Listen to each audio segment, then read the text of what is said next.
যারা যানবাহন চলাচল করেন তারা এই ভিডিওটা দেখে একটা শিক্ষা নেন। কারণ এখানে যে ঘটনাটা ঘটবে এটা আমার আপনার সবার জীবনেও ঘটতে পারে।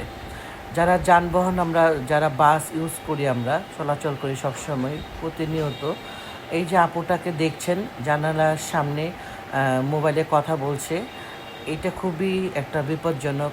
হ্যাঁ, এই যে ভাইয়াটা দাঁড়িয়ে আছে, গরম লাগছে, ভাইয়াটা সব কিছু উপরে নিচে দেখছে, কিন্তু এই ভাইয়াটার মনে কী আছে আমরা কেউ বলতে পারি না। যে ভিডিওটা করছে তার সন্দেহ লেগেছে, কিন্তু সন্দেহবশত কী বলবে তখন এই যে দেখবেন, এই যে দেখেন, এই যে ছো মেরে হাত থেকে মোবাইলটা নিয়ে চলে গেল।